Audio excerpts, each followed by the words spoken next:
Welcome to the very first WBTV-LP Talk Radio to Me series. My name is DJ Llu, and today I'm here to talk to you a little bit about my creative process in putting together a music radio show.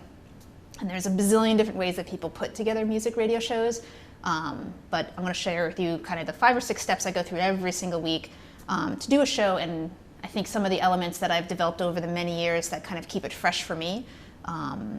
And kind of like how that has evolved also over the years. Like what I do now is not necessarily what I was doing when I very first started on radio. So, and my little PowerPoint is going to kind of walk us through a little bit. So I will step out of the frame and kick it off with just a little, basically a little story about how I started in radio, just so there's some framing. So I've actually been doing community radio here in Vermont for over 20 years now. I actually started in high school when I was 13, an angsty teenager looking for something to do other than high school stuff. And WGDR, which is the community radio station at Goddard College, was recruiting DJs.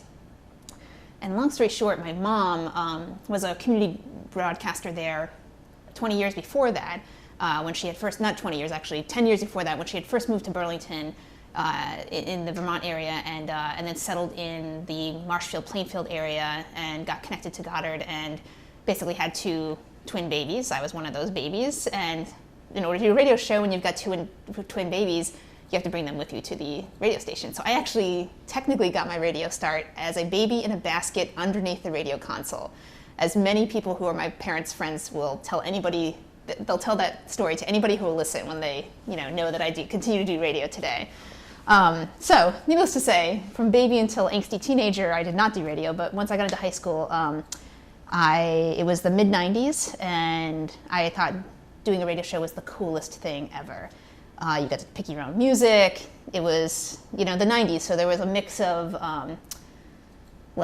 political hip-hop, a little bit of pop music, alternative rock. It was really like a total hodgepodge of music that was really popular at the time. And so my show reflected that very much with the lens that I was a 13-year-old doing a radio show. So if I could find tapes from back then, I'm sure I would listen back and say, my God, I was going from like one extreme to the next, from song to song. So the finesse of doing a show really kind of was something that developed over many years, including when I went off to college at Castleton State College. I continued to pursue radio. There was a college radio station, and kind of honed my craft, pretty much religiously doing a show every single week.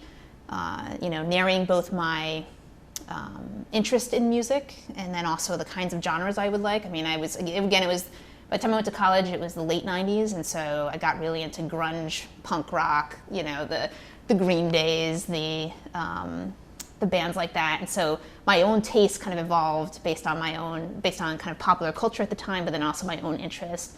And when I moved to Burlington back in 2002, I immediately actually got a job part-time in commercial radio, which is what I thought I was going to do the rest of my life. I thought, wow, people can get paid for this. And then I realized, actually, yes, people get paid for it technically, but not enough to actually, make ends meet. And the big kicker is that you do not get to pick your own music when you're on commercial radio. It just does not exist, because they've got these pre-programmed music guides, and it's just like you don't get to pick, except a really cool thing, which when I landed at the Buzz, which is 99.9 The Buzz in Burlington, Vermont, it's an alternative rock station. I actually had done my senior college internship there, and I was doing, a typical summer internship. I was going to concerts, throwing out stickers and freebie stuff and everything. It wasn't rocket science. It wasn't radio rocket science, but I also got a chance to be on the air. I was doing weekend shifts for them. And so the programmer at the time, her name was Steph Hinley, gave me an opportunity to get hired part-time when I moved to Burlington to continue to do nights and weekends here and there.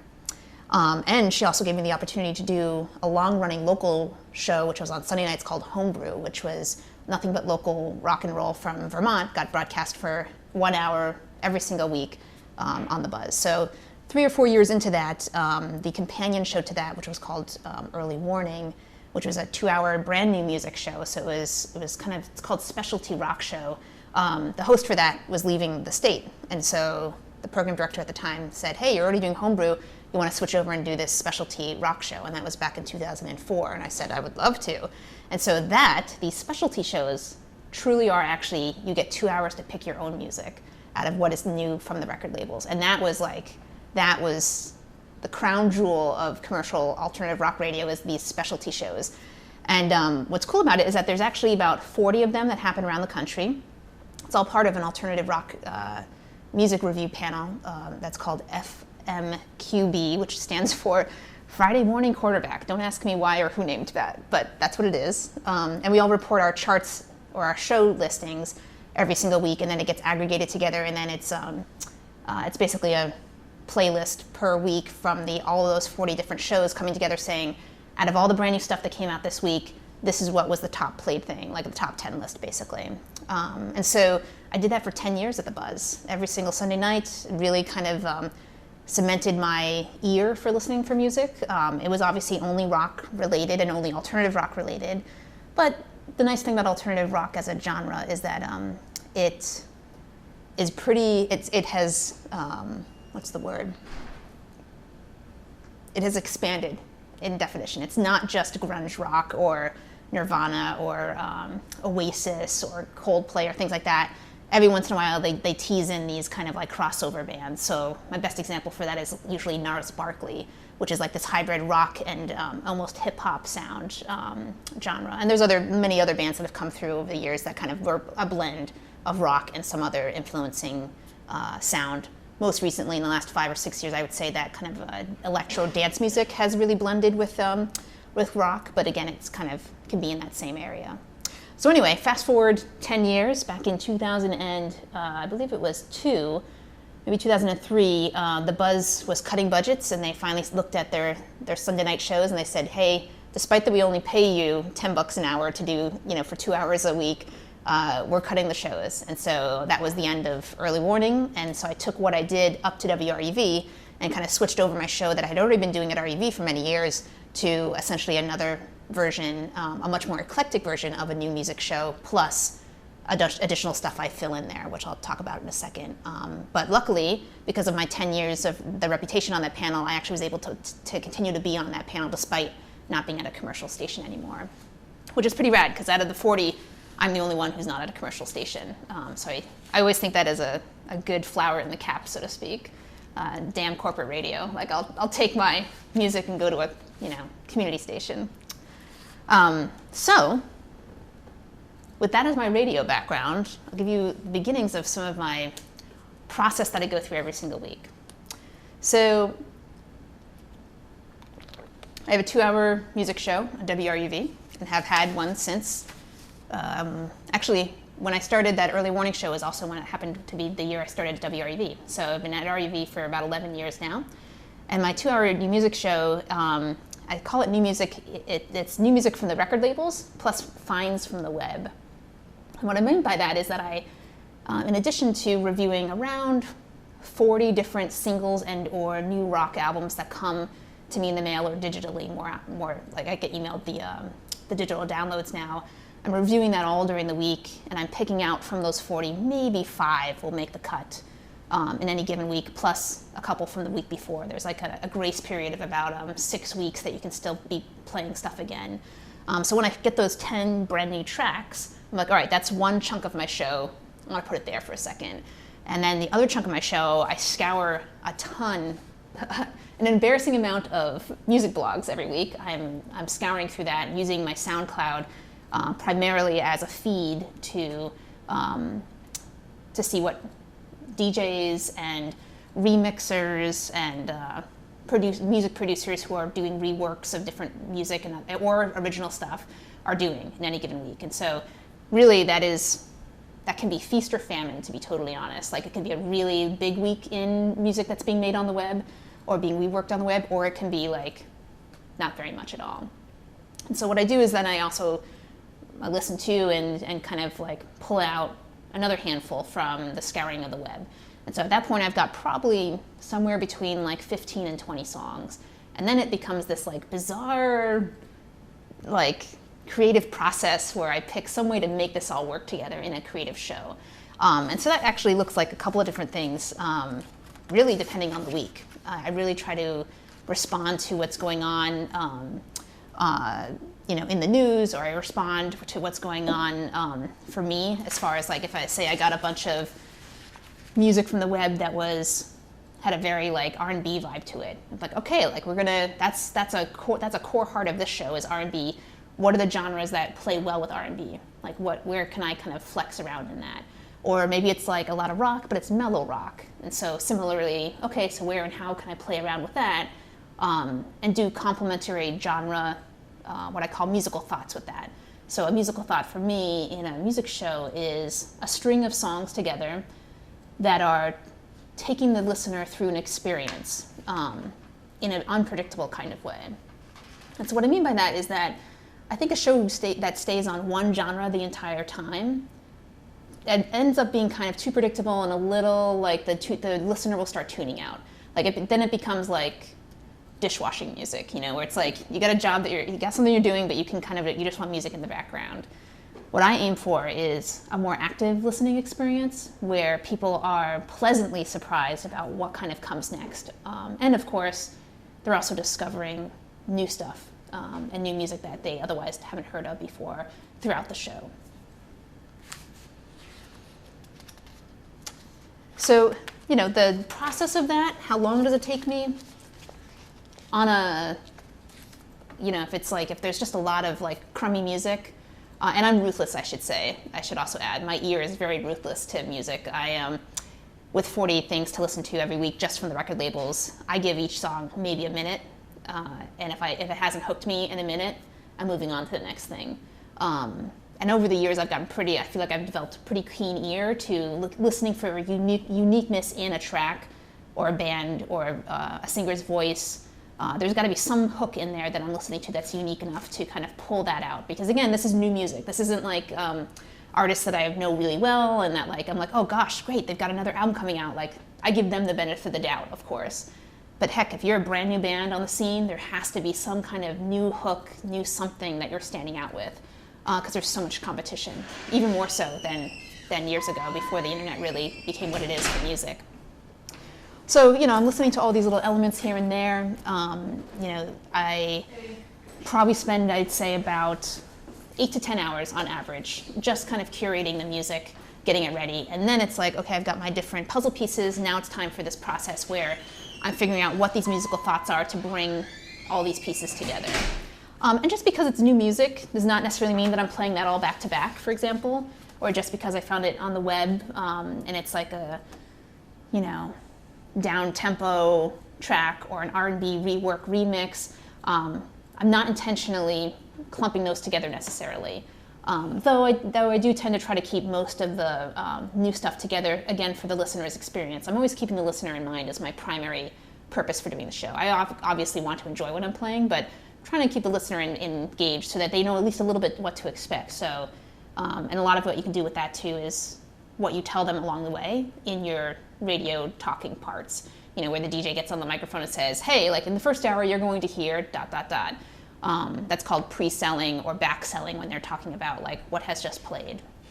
And that's a really great kind of trick that I use in the back of my pocket about how do I connect those musical thoughts when I've got one thought that really kind of doesn't totally connect to the next one coming up. That's when I throw in a talking spot where I say, hey, this is what you were hearing, and I'm bringing that listener in. I'm really paying attention, like I'm really kind of trying to talk to somebody out there, and it gets them engaged enough so that like now they're ready for me to move into another musical thought. And sometimes if it's stark enough, I say, okay, so we were really mellow in that first hour, now we're gonna go to the next level with that. Or change the beat or something. One of the best tips, and this is actually probably can't be picked up on the camera, and you can look at it up close later on, but this is one of my, in the last month or so, I did a theme show on the supermoon. So again, like there's, what I mean by the, what is the thread that comes together? Sometimes it's a theme, and so it was a huge moon that night, it was a really special night, so I said, songs with the word moon in it, in the title, that's going to be my thread. So I basically developed this entire show that had all these moon-related songs throughout, and then I took the new music and the Find to the Web and I sprinkled it throughout, really trying to create this kind of comfortable flow of music thoughts from one thing to another. So anyway, that's just a playlist snapshot of the variety of different bands that I played, and I'll see if I can read you a few. So Mel Torme's Blue Moon went into Tony Bennett playing Fly Me to the Moon, Ella Fitzgerald's Moonlight Becomes You, and then I did a couple of new ones, 10,000 by Emily and Odigan. That's just like a really nice mellow track. So that was coming out of some jazz tracks. And I'll play you some examples of how to go from one to the other and to make that smooth. But for the most part, that show I think was like really smooth. And of course enjoyable, hopefully, not good, enjoyable for the listener. And of course, the way you know your listeners are enjoying is when they engage with you and they call in and or otherwise chat into the studio or something like that. So one of the tricks I try to tell people in this digital age is there is mechanics to being smooth on the radio. It's not just the content you're playing, it's how you are actually playing the music. And this is pretty famous with like DJs who have a really smooth mix when they're out in the club, but I think it's equally as important for a radio DJ to really create a smooth transition. And songs end one of two ways. They either end with a slow fade into nothingness, or they end with a serious like hard stop or a really loud stop. And likewise, songs start the other way too. So they either have a really hard start that they happen, or they have a slow build. And the slow build can be everything from a little musical interlude to kind of get you to the vocal part, or it starts right with the vocals. So I always tell people when you're thinking about the logistics of how physically you're playing your songs, you really need to know the beginning and the ends of your songs. Like that is the moneymaker. Like forget lyrics, forget the chunks of the songs. You really need to know the beginnings and middles, and that's how you can really do comfortable overlaps between the songs, and or be talking over the end of a song or the beginning of a song, and then stop yourself right before the vocals come in, because that's really what creates a smooth vibe. So that said, this is the famous app I use that I get no money from, but I think it's really the best tool out there. And it can be used on a computer, it can be used on a smartphone, it can be used on an iPad. I'm pretty sure it's an interface that also works with Windows enabled programs. But really what it is, as you can see on the screen, is basically a mini mixer. And what you're able to do is fade from one track to another, like transition from one to the other. You could see a sound wave at the top of the actual track, so it shows you, it visibly gives you an idea of how loud a song is at the beginning, during the song, and at the end. It kind of gives you a wavelength, really. You can get more fancy with it, and you can change the beats per minute kind of thing as well. And there's a few more bells and whistles, but really the whole job of this app is to give you digital control over simply having a smooth transition from one song to another. Like it's like DJing 101. It's just like being able to smoothly transition from one to the other. And I think this works really well. Really a great tool for people who find themselves doing iTunes as their like primary digital tool to play digital music. It's like nothing's worse than even that half second of space between like when it's moving one song to another. And so for relatively, I think this is a $5 app, you really can have a much better listener experience and have much more control over your digital files.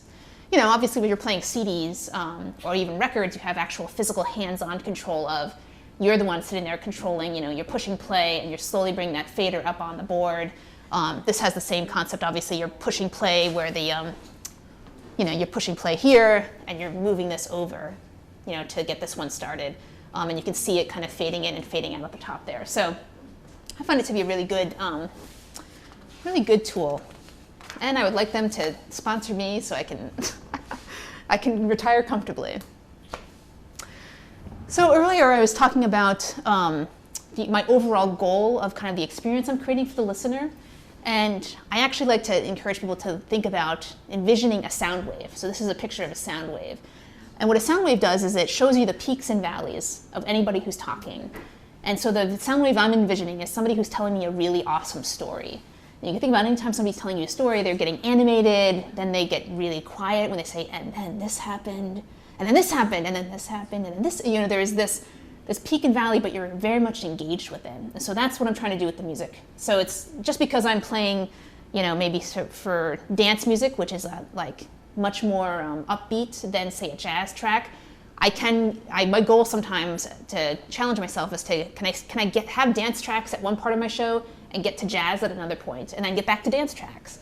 And so that really is the concept of a radio wave, is this would be a dance track or dance music, and then I would kind of mellow it down again and then go back up, mellow it down, go back up.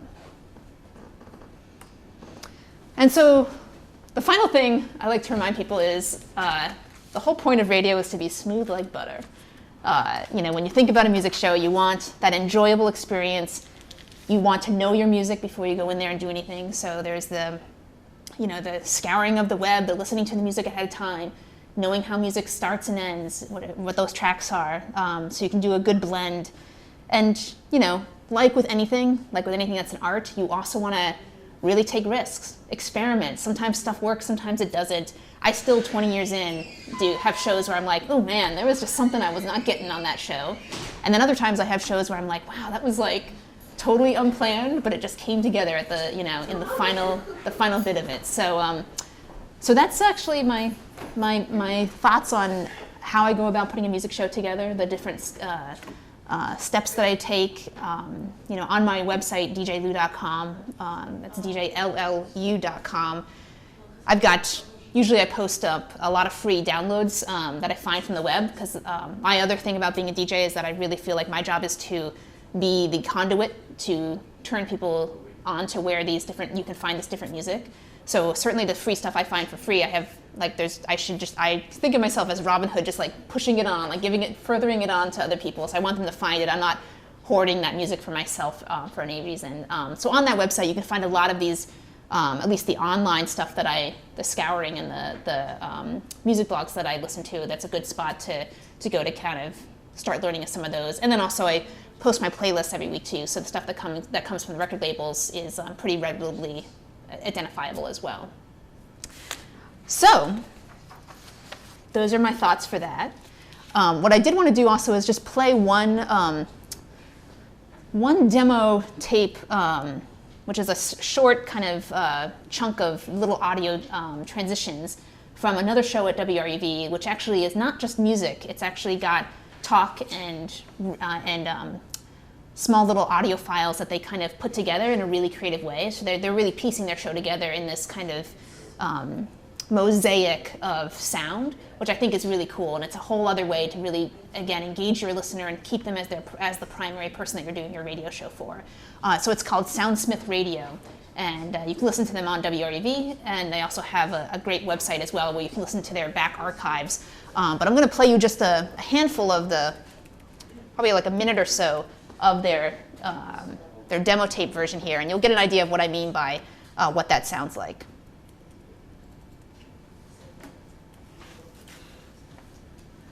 Let me see if I can get it to actually play.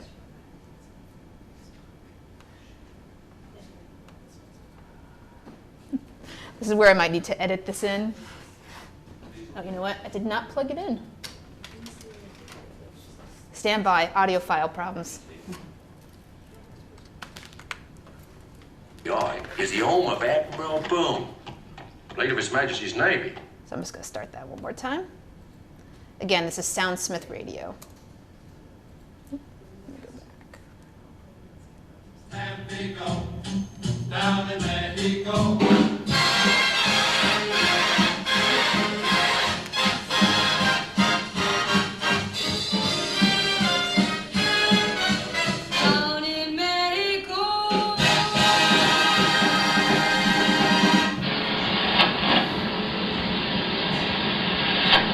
This imposing edifice, what first greets the eye, is the home of Admiral Boone, late of His Majesty's Navy. Like says our ship shape he does. What he's famous for is punctuality. The old world takes its time from Greenwich, but Greenwich, they say, takes its time from Admiral Boone. What's here, Admiral? Good afternoon to you, young man. Where are you bound? Number 17. Got some parties here in tow. What wants to see you? Enter that in the log. Aye, aye, sir. A word of advice, young man. Storm signals are up at number 17. Bit of heavy weather brewing there. Thank you, sir. Keep an eye scared. Here we are. Number 17, Cherry Tree Line. Residence of George Banks, Esquire.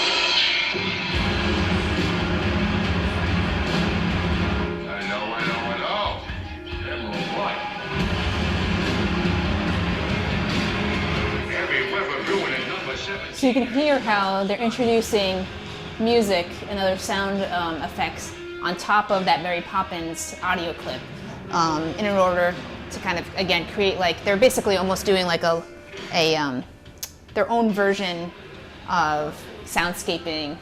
You know, I think that they actually do some of these ahead of time, and some of them they actually end up doing live, but it's just a cool, another example of really being unpredictable, really thinking about the listener first, being an interesting music show, and that they're kind of more of a variety show that has more stories being told as well. But again, the same elements I think apply if you're doing, no matter what radio show you're doing or kind of radio show you're doing, is thinking about like a smooth experience for your listeners, being inventive, being unpredictable in a good kind of way.